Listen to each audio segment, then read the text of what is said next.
नमस्कार दोस्तों, welcome back to news फटाफट चैनल। चलिए सुनते हैं आज की टॉप हेडलाइंस।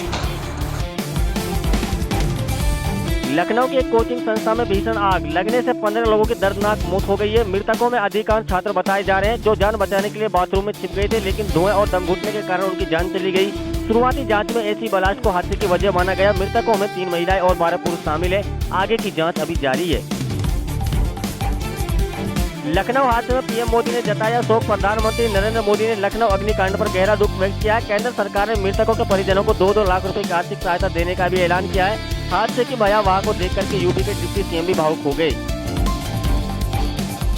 पीएम मोदी पर विवादित टिप्पणी को लेकर के खड़गे की बढ़ती मुश्किलें, भाजपा ने दर्ज कराई एफआईआर। कांग्रेस के राष्ट्रीय अध्यक्ष मल्लिकार्जुन खड़गे ने चेन्नई में आयोजित एक प्रेस के दौरान भाजपा पर विशेष रूप प्रधानमंत्री मोदी पर जमकर हमला बोला। उन्होंने अलोकतांत्रिक शब्दों के जरिए राजनीतिक बयानबाजी की थी, जिसका विरोध शुरू हो गया और भाजपा के लोगों ने कांग्रेस अध्यक्ष के लिए कानूनी मुश्किलें खड़ी कर दी। फर्जी लोन ऐप को लेकर के सरकार का बड़ा अलर्ट। सरकार ने लोगों को फर्जी लोन ऐप से सावधान रहने की चेतावनी जारी की है। कई संदिग्ध ऐप की सूची जारी करते हुए कहा गया है कि खुद को अधिकृत वित्तीय संस्था बताकर लोगों को ठगी का शिकार बना रहे हैं। लोन लेने से पहले पूरी जांच पड़ताल करने की सलाह दी गई है। सिंधु जल संधि पर पाकिस्तान की भारत की चेतावनी। सिंधु जल संधि को लेकर के पाकिस्तान ने भारत के खिलाफ कड़ा बयान दिया है। पाकिस्तान के रक्षा मंत्री ख्वाजा आसिफ ने कहा कि यदि उनकी राष्ट्रीय सुरक्षा को खतरा महसूस हुआ तो भारत के खिलाफ किसी भी कदम पर विचार कर सकते हैं। उन्होंने पानी के मुद्दे को भी राष्ट्रीय सुरक्षा से जुड़ा विषय बताया।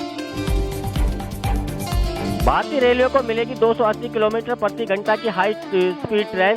भारतीय रेलवे जल्द एक नई पीढ़ी की स्वदेशी हाई स्पीड ट्रेन चलाने की तैयारी में। सरकारी कंपनी बीएसएल द्वारा विकसित की जा रही ये ट्रेन वर्ष 2027 तक ट्रैक पर उतर सकती है। इसकी अधिकतम रफ्तार 280 किलोमीटर प्रति घंटा बताई गई है, जिससे लंबी दूरी की यात्रा का समय काफी कम होगा। दोस्तों, क्या आपने वह खबर नहीं सुनी कि बिहार की राजनीति में बीजेपी ने एक ऐसा दांव खेल दिया कि अब नीतीश कुमार बगावत पर उतर आए हैं और अपना समर्थन वापस लेने की बात कर रहे हैं। ये बयान ऐसे समय में आया जब नीतीश कुमार सीएम पद की कुर्सी अपने बेटे को देने की बात कही, लेकिन बीजेपी ने साफ मना कर दिया कि बिहार की सीएम की कुर्सी पर बीजेपी का सीएम बैठेगा। इस बात को लेकर के सीएम नीतीश कुमार बगावत पर हैं।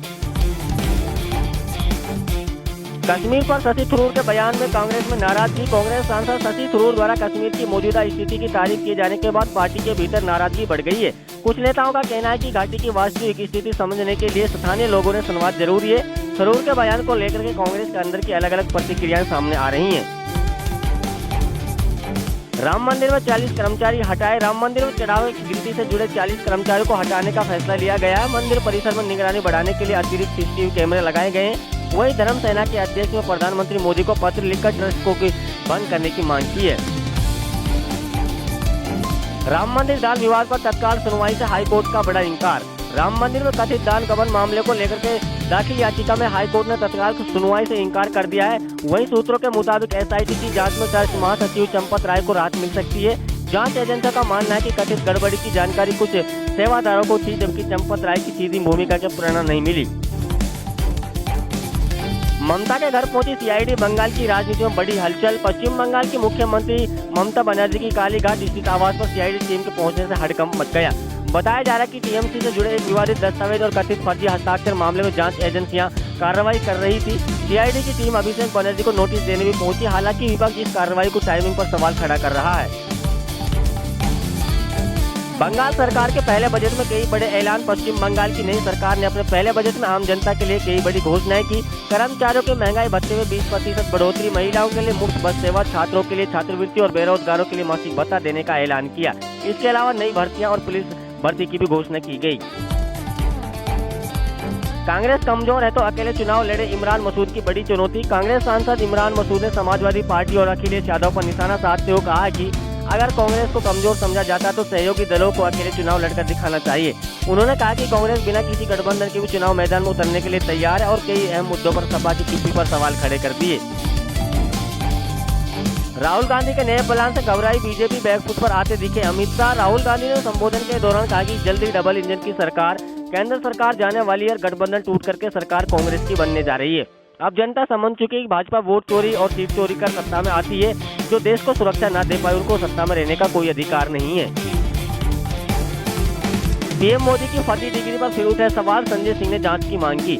आम आदमी पार्टी के राज्यसभा सांसद संजय सिंह ने एक बार फिर प्रधानमंत्री नरेंद्र मोदी की डिग्री को लेकर के सवाल खड़े कर दिए। उन्होंने दावा किया कि यदि स्वतंत्र जांच कराई जाए तो सच सबके सामने बाहर आ जाएगा। संजय सिंह ने कहा कि प्रधानमंत्री मोदी की डिग्री फर्जी है और अगर असली है तो प्रधानमंत्री मोदी उसको दिखाते क्यों नहीं है।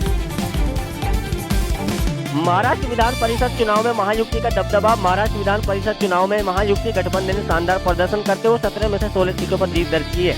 कांग्रेस और विपक्षी दलों को बड़ा झटका लगा है। हालांकि नासिक की एक सीट पर बागी उम्मीदवार ने समीकरण बदल दिए, लेकिन कुल मिलाकर के चुनाव परिणाम महायुति के पक्ष में रहे।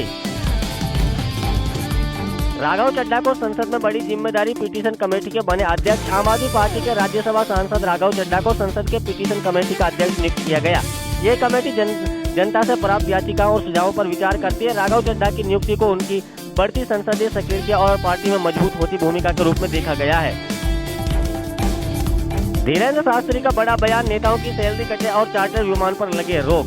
धीरेन्द्र शास्त्री ने नेताओं की सुविधाओं को लेकर के बड़ा बयान दिया है। उन्होंने कहा कि देश में जो आम जनता महंगाई और बेरोजगारी जैसी समस्याओं से जूझ रही है, तब नेताओं की सैलरी और विशेष सुविधाओं पर भी चर्चा होनी चाहिए। उन्होंने सुझाव किया कि नेताओं के वेतन में कटौती की जाए और सरकारी खर्चों पर नियंत्रण ले चार्टर विमान को उपयोग पर रोक लगाई जाए। ट्रंप की चेतावनी से तेल बाजार में हलचल। अमेरिका राष्ट्रपति डोनाल्ड ट्रंप के ताजा बयान के बाद अंतर्राष्ट्रीय तेल बाजार में हलचल बढ़ गई है। कच्चे तेल की कीमतों में करीब 2% का उछाल दर्ज किया गया और ब्रेड क्रूड $82 प्रति कैरल के आसपास पहुंच गया। बढ़ती कीमतों ने तेल आयात करने वाले देशों पर निवेशकों में चिंता बढ़ा दी है।